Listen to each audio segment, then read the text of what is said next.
This is the Lone Crater YouTube. We hope this video helps. In this video, I will explain how to make a construction firm. First, you'll need a solid business plan detailing your services and who you want to serve. Next, secure all the necessary licenses and permits from your local and state authorities to operate legally. Don't forget to obtain comprehensive insurance coverage, like general liability and workers' compensation, to protect your business.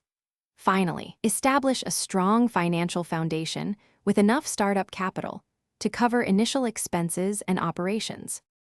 Once your foundation is set, focus on building a top-notch team. Recruit skilled and experienced individuals for all your construction roles.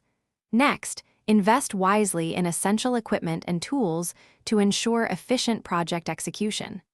Implement robust project management systems to effectively track progress and resources.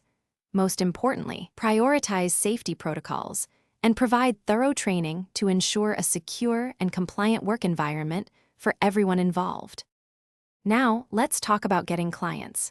Create a professional brand identity and a compelling online presence to stand out. Actively network with industry professionals and potential clients to build valuable relationships. Always showcase your portfolio of successful projects to clearly demonstrate your expertise and capabilities. Finally, offer competitive pricing and deliver exceptional customer service to not only attract new clients, but also to ensure their long-term loyalty. For long-term success, focus on growth and sustainability. Continuously monitor market trends and adapt your services to stay competitive. Foster strong, reliable relationships with subcontractors and suppliers. They are crucial partners. Invest in ongoing training and development for your team members to keep their skills sharp. Lastly, maintain strict financial discipline and strategically reinvest profits back into your business for future expansion and continued success. Thanks for watching. Consider subscribing if we helped you.